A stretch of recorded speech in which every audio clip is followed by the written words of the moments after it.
Hello students, welcome back to my YouTube channel She Diligence. Today we are going to discuss about exclamatory pronoun and compound personal pronoun. So what is the exclamatory pronoun?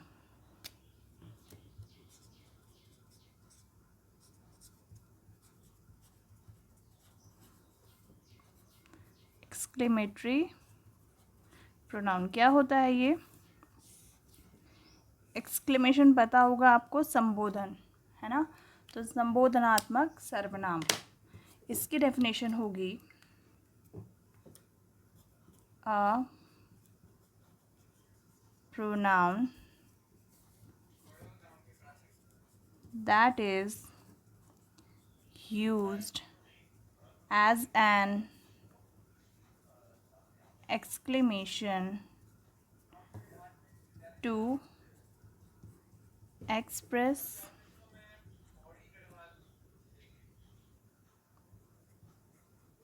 sudden emotion, okay, is called exclamatory pronoun. तो definition क्या हुई? ऐसा pronoun जो express करे sudden emotion को, okay. ऐसा pronoun that is used an exclamation, exclamation के तौर पे प्रयोग हो और जो एक्सप्रेस करे किसी सडन इमोशन को, अचानक होने वाले इमोशंस को। जैसे आप शॉक्ड होते हैं किसी चीज़ को देख के, हैप्पी होते हैं, एक्साइटेड होते हैं एकदम से, दैट इमोशंस, ओके। इसके अंतर्गत जो है आएंगे आपके it is used to show a vast range of emotions. तो कौन कौन से emotions? Such as love, anger, happiness, sadness, confusion, etcetera, okay. तो ये सारे इमोशंस आपके इसके अंडर आएंगे। आप इसमें जैसे वर्ड्स आते हैं आपके यूज़ करने के लिए, तो जैसे हम बोलेंगे amazing, we use exclamatory mark. Suppose brilliant, so we use exclamatory mark. We say bravo, then exclamatory mark. We say oh, and then exclamatory mark. Oh no, exclamatory mark. Hey and whoa, these are the words where we use exclamatory mark, okay। इसी तरह से और भी कई words हैं, फिलहाल मैं आपको एग्जाम्पल के तौर पे इतने बता रही हूँ। इसके एग्जाम्पल्स हम देख लेंगे। Sentences,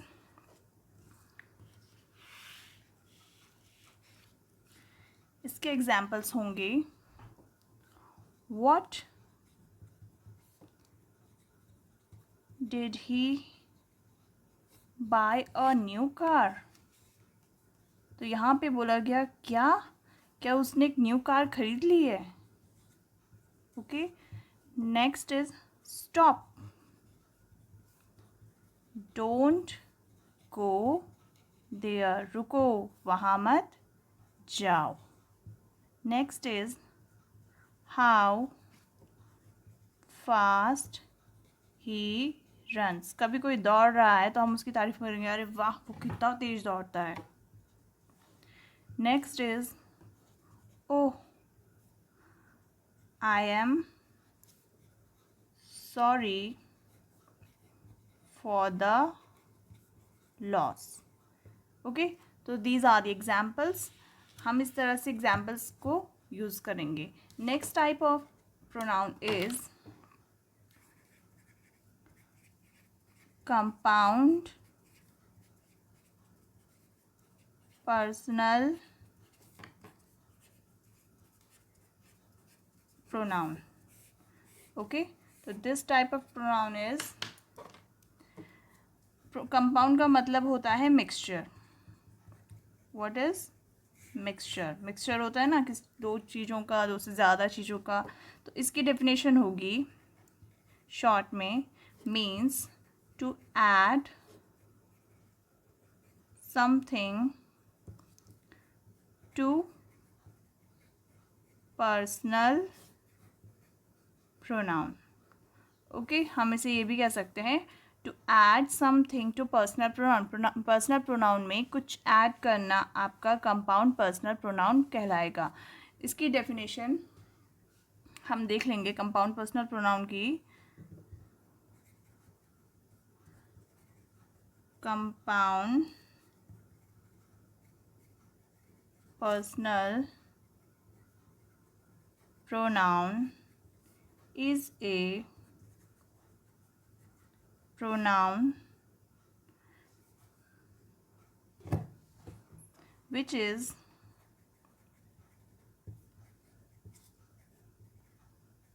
formed by adding suffix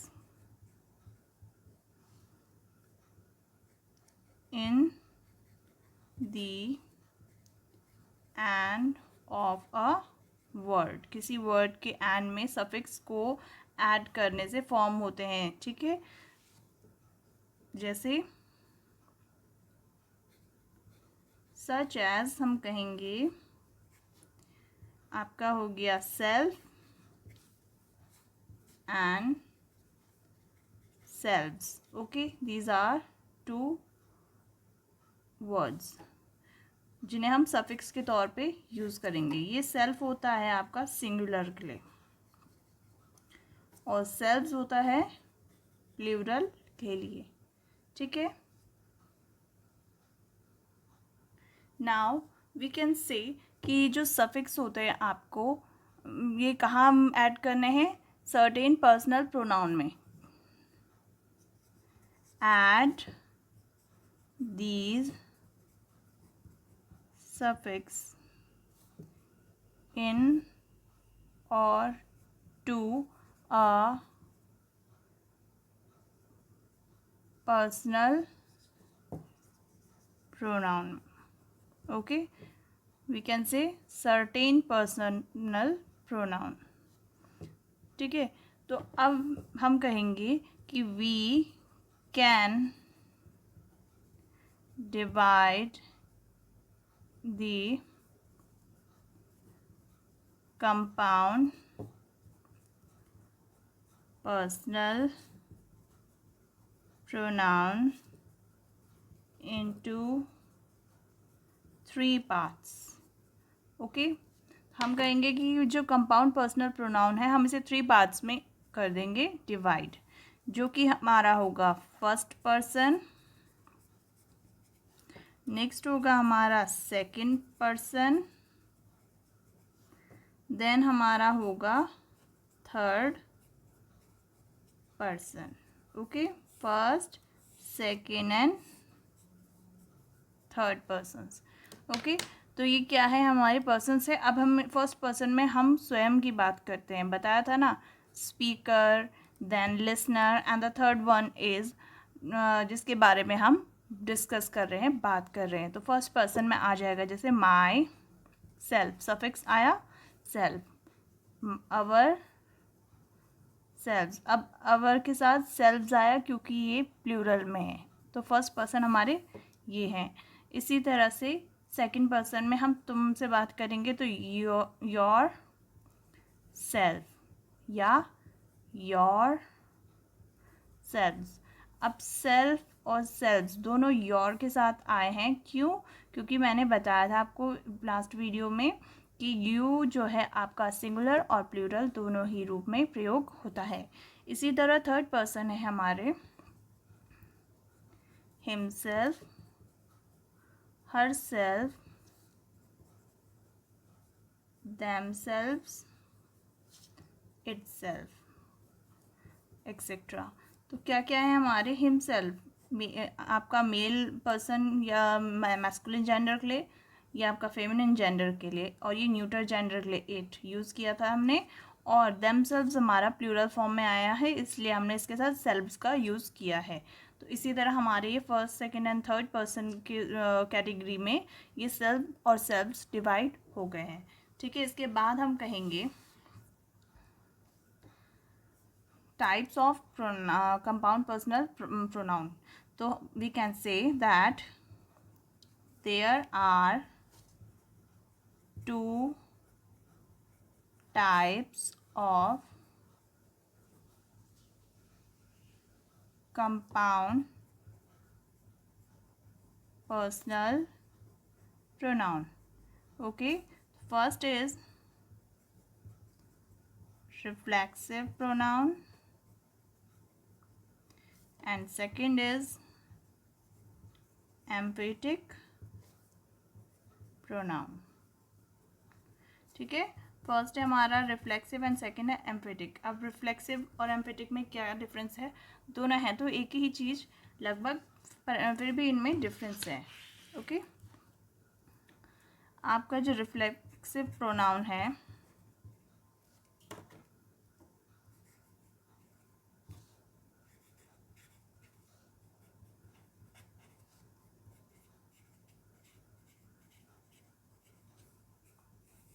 इसकी डेफिनेशन देख लेंगे।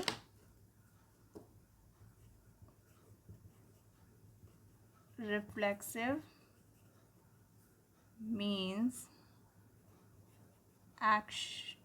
to turn back the action performed by the subject upon the subject itself. It is used after the verb. Okay, reflexive means होता है क्या? To turn back the action, action को turn back कर देना, वापस उसी जगह पे दे देना। कौन सा action? Performed by the subject, जो सब्जेक्ट के द्वारा परफॉर्म किया गया है। अब इसे कहाँ टर्न बैक करना है? Upon the subject itself. अब वापस इसे सब्जेक्ट पे ही वापस कर देना है। ठीक है, it is used after the verb. ये कहाँ यूज़ होता है? After the verb. इसके एग्जाम्पल्स हैं आई हर्ट माई सेल्फ। अब यहाँ पे कौन है? ये आपका रिफ्लेक्सिव प्रोनाउन है। ठीक है, आई यानी कि आपका फर्स्ट पर्सन है ना, ये आपका सब्जेक्ट है, ये आपका सब्जेक्ट है, और ये आपका रिफ्लेक्सिव प्रोनाउन हुआ, जो कि आपका जो एक्शन हुआ है उसे वापस आई के ही उस पर लौटा रहा है। यानी कि आई ने, मैंने हर्ट किया किसको? खुद को। Next is he loves himself. अब यहाँ पे ये आपका रिफ्लेक्सिव प्रोनाउन है। कैसे? ही जो है प्यार करता है खुद से ही, तो स्वयं से ही, तो ही ने अपना जो एक्शन है अपने पे ही टर्न बैक कर दिया। Okay, so these are two examples of reflexive pronoun. Now we have emphatic pronoun.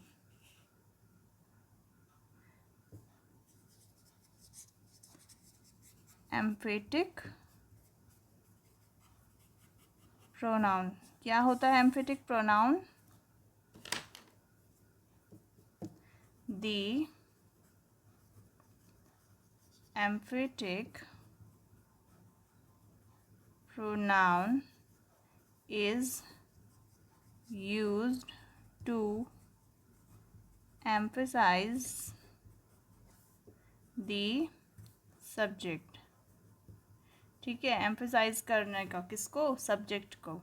तो एग्जाम्पल हम इसके देखेंगे, पहले हम इसके बारे में और जान लेते हैं। It can be placed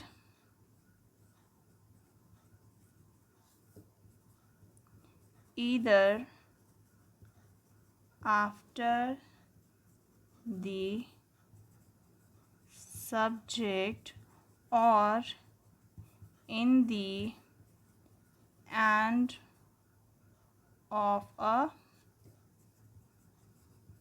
sentence.